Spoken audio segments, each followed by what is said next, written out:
Pridashok, welcome back to the last segment of Legal Help with Piya.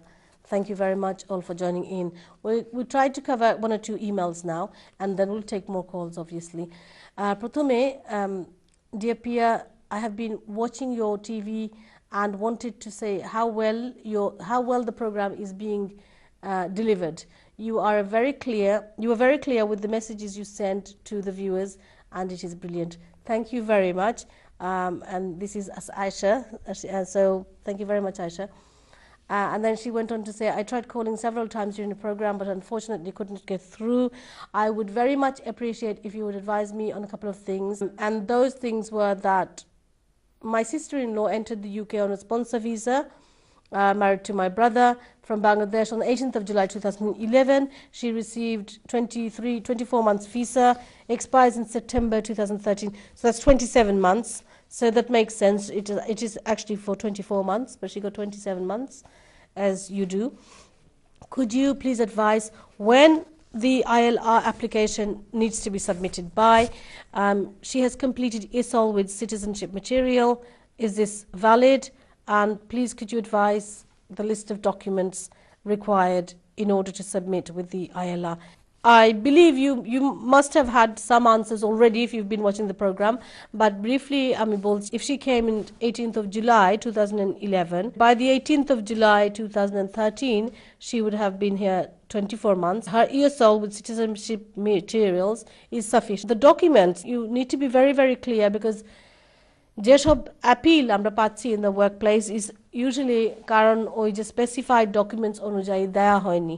Although the flexibility policy is there, as we said, even the Rodriguez was a point-based system case, but even within the FMSE, the family members specified evidence, ওখানেও আছে that in deciding an application in relation to which this appendix states that specified documents must be provided, the Secretary of State, or the decision maker for the Secretary of State, will consider documents that have been submitted with the application, and will only consider documents submitted after the application, where subparagraph B or E applies if the applicant has submitted a sequence of documents and one is missing.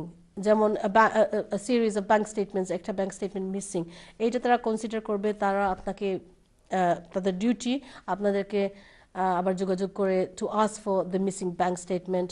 যদি যে কোনো document যদি রং ফরম্যাটে দিয়ে দেন, কারণ specified এভিডেন্সে এখন home office ইউকেবিআই যে ফরম্যাটে চাচ্ছে সেই ফরম্যাটে না হলেও এটা রিফিউজ করতে পারে। যে কমন ল ফেয়ারনেসটা তারা এক্সারসাইজ করে, আর public law duty and all of that, এই কারণে তারা আপনাদেরকে একটা সুযোগ দেওয়া দরকার, এবং রং ফরম্যাটটা ঠিক করে দেওয়ার জন্য তারা আপনাদের বলা উচিত। অলসো যদি কোনো ডকুমেন্ট কপি থাকে, অরিজিনাল থাকে না, সেটাও সুযোগ দেওয়া দরকার আপনাদেরকে অরিজিনাল দেওয়ার জন্য, এবং যদি যে কোনো ডকুমেন্ট যেটা দেননি সেটার সুযোগও দেওয়ার দরকার, কিন্তু দিচ্ছে না, and we have getting loads of appeals and obviously we're challenging that. তারপরেও চ্যালেঞ্জ করতে গেলে, অ্যাপিলে গেলে আপনাদেরও খরচ, সময় নষ্ট, and তারপরে তো emotional. Aisha, in your case, you are the one who gave the email. In your sister-in-law's case, she basically needs to show that she has an adequate income. Her and her husband together have an adequate income or maintenance. Maintenance and accommodation. Tenancy agreement দিবেন, অথবা land registry document যদি freehold ঘর হয়ে থাকে, evidence of their income, তারা যে চাকরি করছে তারা পাবলিক ফান্ড নিচ্ছে না, সেগুলি হলো most important. এবং adequate income is like 113 or 114 pounds a week. এটা চেক করে নিতে পারবেন। It's the same as income support for a couple. যদি তাদের এখন কোনো বাচ্চা থাকে তাইলে আরো 50 pounds করে অ্যাড করবেন on top of them, or on top of that 113 pound তখন হয়ে যাবে। And the other things are like the marriage certificate and তাদের যে রিলেশনশিপটা সাবসিস্টিং আছে, it's very very important. অনেক রিফিউজাল আসে on subsisting marriage, isn't it ভাইয়া, যে ম্যারেজ সাবসিস্টিং না। সো আপনাদের এক অ্যাড্রেসে, আগে একটা কলার ফোন করেছিলেন, এক অ্যাড্রেসে যেন ডকুমেন্টস দেখাতে পারেন আপনাদের দুজনের নামে, জয়েন্ট নামেও, at least 6 or more. I'll go to ভাইয়া in a minute আমি যাচ্ছি ফোন লাইনে দেখি ফোন লাইনে কে আছে হ্যালো Assalamu alaikum. ওয়ালাইকুম সালাম Yeah, I want to have advice, please, for immigration. yes I'm a British citizen, yes and I'm married in Pakistan, yes and I want to get my wife to come to England. I'm highly disabled. What do I have to do? do you get disability living allowance Yes, I do. okay well you can make an application exempted from the income threshold of 18,600 because you are a disability Okay. living allowance well you get that benefit so you make an application on FLRM form and Which form? FLRM M form. no sorry your wife is in Bangladesh isn't she She's in Pakistan. sorry Pakistan I do beg your pardon she will have to make the application from Pakistan to. yeah she has to make the application you can always I mean if you think she can't do it you can instruct a lawyer here who will prepare the package for you who will prepare the application form for her I'm not sure in Pakistan whether you have to submit online because from Bangladesh from only a couple of days ago, a couple of weeks ago, everything's submitted online. So you need to check on the UKBA website, or the lawyer can check for you whether she has to submit an online application or whether a paper application would do. You need to see a lawyer who will go through the form that you need to fill in and the fee that she will need to pay, and the way it could be done is that the lawyer can prepare everything for you and you can pass it on to your wife, and then she will either use that to make her online application, and of course you need to be advised on the other documents. You need to provide your marriage certificate. And how long have you been married? Yes. How long have you been married? About 2 years now. Why haven't you applied for her before? I did, but she couldn't pass the English test. I see. And how long ago was that? About 2 years ago. Did she pass the English test now? She's going for. She keep trying it. I see. And have you been visiting her? No, I can't. I'm housebound. I can't visit her. I see. But have you been writing to her? You have I've regular been ringing, contact? that's all. Okay. So the reason why I'm asking is that they will need to see that there is a subsisting relationship. There is I've been sending some money as well. And you've been sending her money. That's all perfect. And So all I'm this, ringing her as well. well, that's all fantastic. You do, well, I nearly said you're doing the right things, but what else would you do if she's your wife? Of course, you're going to be in touch with her. But so I would suggest to you, brother, is consult a solicitor near to you. If you want to get in touch with anybody here in the studio, you can always you can call to the control room again. They can give you our numbers, and you can make an application for your wife. Where are you based? Where are you based? Where am I based? Yes. In East London. If you, I don't want to take studio time. I'm more than happy to talk to you. But if you ask the control room, that you can get a phone number from there. Okay. Thank you very much. Thank you. Thank you very much. দেখি যাচ্ছি আমরা পরবর্তী কলার কাছে hello hello hello hello আসসালামু আলাইকুম আসসালামু আলাইকুম ওয়ালাইকুম আসসালাম আমার স্টুডিও জয়েন লাইনটা জিও স্টুডিও ফাইলি সুন লাইন হোকা আচ্ছা আমার সেকেন্ড ম্যারেজ আর কি বাংলাদেশও তো আমার তিনটা বাচ্চা আছে বাংলাদেশও ছোট দুইটা বাচ্চার অ্যাপ্লিকেশন করিয়া আমি ব্রিটিশ পাসপোর্ট করে লিছি আজ থেকে 7-8 বছর আগে আর বড় যে বাচ্চা এটা এই সময় মানে আইতো না খানতো তখন তো এই বাচ্চা লাগে আমি অ্যাপ্লিকেশন করছিলাম না আর কি এই সময় আচ্ছা তো এখন আমি অ্যাপ্লিকেশন করছিলাম তারা আমার এগুলো রিফিউজ করছে আচ্ছা কেন রিফিউজ করছেন কোন গ্রাউন্ডসে তারা কইছেন যে তারা যে বার্থ সার্টিফিকেট তারা বাংলাদেশও অ্যাভেলেবল বানাই যায় আচ্ছা ওকে ওগতো তারা কইছেন আর কইছেন যে জিও নাই ও ডিএনএ টেস্ট কোনো রিপোর্ট দিছি না ডিএনএ টেস্ট না এরপরে তারা কইছেন যে আমার লগে কোনো ফটো বাচ্চার আসিল না যে হইছে না, আসলে ফটো দিছি তারা কইরা দিছি না।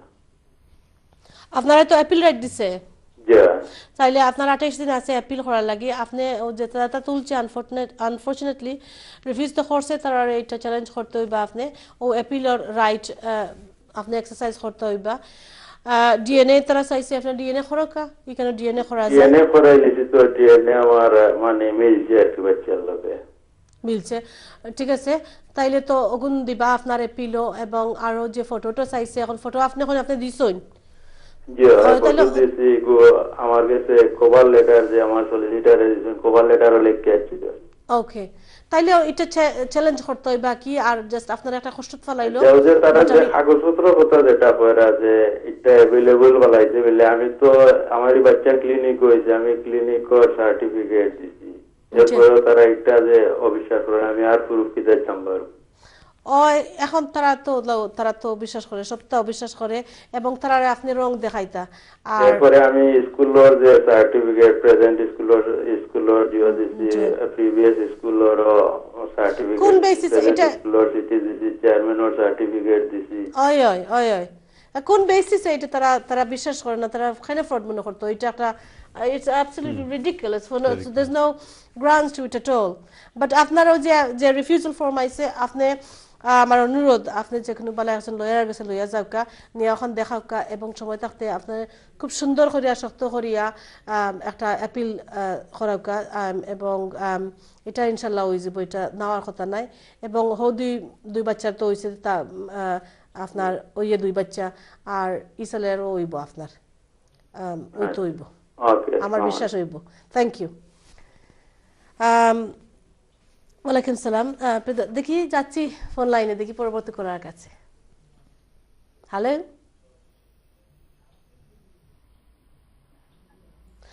ওকে, হারিয়ে ফেলছি ভাইয়া। একটা ইমেল এসেছে আমার একজন এন্টারপ্রেনার, হি অলসো অ্যাকচুয়ালি আমরা অলরেডি কভার করে ফেলছি। ওই যে প্রথমে একটা কল আসছিল, আর আমি বলছিলাম আপনি বোধহয় আমাকে ইমেল করেছেন, আসলে ওই সিমিলার একটা ইমেল আর কি। এন্টারপ্রেনার সেম থিং রিফিউজ করেছে অ্যাগেন 1-4, ওই ভদ্রলোক যেটা বলেছিলেন যে সার্ভিস কন্ট্রাক্টে না, ওই যে অ্যাডভার্টে বুঝে, হ্যাঁ এটা শুনে আমি মনে করেছিলাম same person, but is not. অ্যাডভার্টের ওনার নাম নাই। তারপরে আবার ওই আরেকটা জিনিস, ব্যাংক স্টেটমেন্ট, দুটো ব্যাংক স্টেটমেন্ট দেওয়া হয়েছে, ডিফারেন্ট ব্যাংক স্টেটমেন্ট দুটা, and is in the same weeks but different dates. মনে করেন একটা সোমবারের ডেট আর একটা বুধবারের ডেট আর কি। সো therefore তারা বলছে যে এই মানি সেম টাইমে যে ছিল ওখানে কোনো প্রমাণ নাই, so therefore it's been refused. So এটাতে কি বলবেন? এটা তো আমি বলবো ওই যে again ওই যে ফ্লেক্সিবিলিটি পলিসি, তারা তো এটা চাওয়া দরকার ছিল। আবার একটা যেহেতু ভাইটাল ডকুমেন্ট এটা, তো যে রোডজিক যে কেস লটা আছে ওইটার ভিতর তো স্পষ্টভাবে বলে দেওয়া আছে they have their own policy that any vital evidence যদি মিসিং থাকে they must contact the applicant and they must ask for that document. তো এই ক্ষেত্রে যে যদি ওদের কোনো ভাইটাল ডকুমেন্ট মিসিং থাকে they should have been contact. তো যদি না করে থাকে তাহলে এখানে অ্যাপিলের জন্য একটা ভালো গ্রাউন্ডস হবে, এবং রোডজিক যে কেস লট আছে এটা applicant will be benefited from this. Thank you very much. আপনি যিনি ইমেল দিয়েছেন অবশ্যই আপনি জানবেন। Thank you very much. আমি ওইটা আগে কভার হয়েছে, তারপরে আপনার উদ্দেশ্যে আমি আবার ওইটা কভার করলাম। তারপরে টেলিফোন কল এসছে, প্রচুর কলার আজকে নিব। দেখি লাইনে কে আছে। হ্যালো, ওয়ালাইকুম আসসালাম। আমাকে শুনতে পাচ্ছেন? জি শুনতে পাচ্ছি, বলুন। জি, আমার প্রশ্ন হলো আপনার আমি আমার স্পন্সরের জন্য অ্যাপ্লাই করবো বাংলাদেশে। জি, আর আমার আব্বা আর কি ডিএলএ ফান্ড ডিসেবিলিটি গেল স্যার, আমি ওনার ক্যারিয়ার অ্যালাউন্স পাই আর কি। Career allowance? জি, আর আমার বাংলাদেশে কিছু সেভিং আছে প্লাস ওদেশে সেভিং আছে, এগুলা কি দিয়ে আমি কি এক্সাম্পটেন্ট হতে পারি 18,000 ক্যারিয়ার উপর? আর আমার পার্ট টাইম একটা জব আছে, আর অ্যাকোমোডেশনের যে ব্যাপারটা আর কি, এটা আমার আব্বা ডিএলএ ফান্ড হিসাবে আর কি আমি এক্সাম্পটেড ফ্রম নন ডিপেন্ডেন্ট, বাট আমি এক্সাম বিকজ আমার আব্বা ডিএলএ ফান্ড। তো আমার পার্ট টাইম জব প্লাস এগুলা সবগুলো দিয়ে কি আমি স্পন্সরের জন্য অ্যাপ্লাই করতে হবে? যদি আপনি বুঝিয়ে বিস্তারিত বলেন। ঠিক আছে আপনি ফোন রাখিতে পাররা আমরা এটা লইয়া আপনাদের কোনো প্রশ্ন থাকলে আমারে বলতে পারেন ওলা প্রশ্ন কিছু নাই আপনি যে কইলা যে অ্যাকোমোডেশন আপনি এক্সেম্পটেড অ্যাকোমোডেশনও কেউ এক্সেম্পটেড নাই আপনার মানিটা আমি বুঝি না হয়তো আপনি কাউন্সিলর রেন্ট দিরা না ওলা কিছু কইতাছে ইরানি জি জি আমরা প্রায় ডিএলএ ফাইনাল লাগে আমাদের করে রেন্ট দেওয়া লাগে আচ্ছা বুঝছি আমি আর কোনো প্রশ্ন নাই আমরা বুঝতাম পারছি আপনার প্রশ্নের উত্তর পাইবা কেয়ার অ্যালাউন্স পাই কথা তো কেয়ার অ্যালাউন্স পাইবা আপনি এক্সেম্পটেড আছেন আমরা আরো বিস্তারিত কইরাম আপনি ফোন রাখি দোকা শুনতে থাকা ইনশাআল্লাহ মিস্টার হাসান জি এই যে স্পাউস যে অ্যাপ্লিকেশনটা এটা কিন্তু যে নতুন ল আসছে সিন্স 9th of July 2012 এখানে অ্যাপেন্ডিক্স FM এর আন্ডারে এবং তার ভিতরে অনবদ্য 4টি ক্রাইটেরিয়া রিকোয়ারমেন্টস আছে তার ভিতরে অনবদ্য ক্রাইটেরিয়া হচ্ছে যে ফিনান্সিয়াল রিকোয়ারমেন্টস তো ফিনান্সিয়াল রিকোয়ারমেন্টস ক্ষেত্রে বলা হয়েছে যে 18,600 ফর কাপল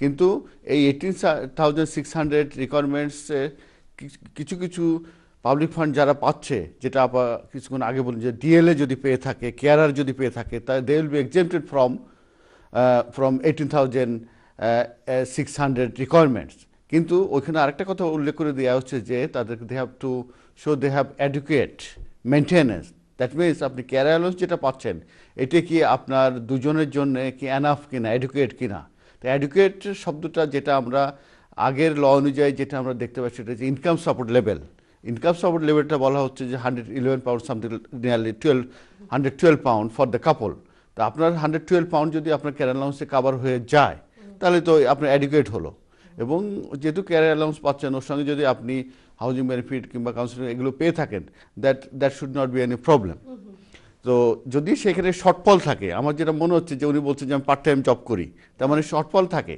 এই ক্ষেত্রে আমার যেটা মনে হয় যেহেতু কেয়ার অ্যালাউন্স উনি পাচ্ছেন তাহলে তো এক্সেম্পটেড হবেন যদি উনি কিছু শর্টফল থাকে 112 পাউন্ড যদি রিচ করতে সেক্ষেত্রে যদি আর ওনার যদি কোনো পার্ট টাইম জব থাকে সেক্ষেত্রে যদি উনি টপ আপ করতে পারেন আমার মনে হয় যে 18,600 আপনার দেখানোর প্রয়োজন নাই যেহেতু আপনি কেয়ার অ্যালাউন্স পাচ্ছেন আন্ডার অ্যাপেন্ডিক্স FM যে এক্সাম্পশনগুলো আছে তার ভিতরে আপনি পড়ছেন এবং আপনার ওই কেয়ার অ্যালাউন্স প্লাস আপনার যে পার্ট টাইম যে জব এটা মিলে যদি 112 পাউন্ড হয় দেন ইউ ক্যান আপনি ফিনান্সিয়াল রিকোয়ারমেন্টস আপনি স্যাটিসফাই করতে পারছেন ধন্যবাদ এর সঙ্গে আরো যেটা অ্যাকোমোডেশন তারপরে ম্যারেজ সাবসিস্টিং আপাতত এগুলো ডিটেলস আলোচনা করছেন সেগুলো কিন্তু আপনার কিন্তু ওগুলো ইয়ে করতে হবে দেখাতে হবে প্লাস আর এই যে কেয়ার অ্যালাউন্স যেটা সেটা কিন্তু একটা লেটেস্ট লেটার লাগবে এবং এই মানিটা যে ডাইরেক্ট আপনার অ্যাকাউন্টে যাচ্ছে সেই একটা ব্যাংক স্টেটমেন্ট লাগবে কিন্তু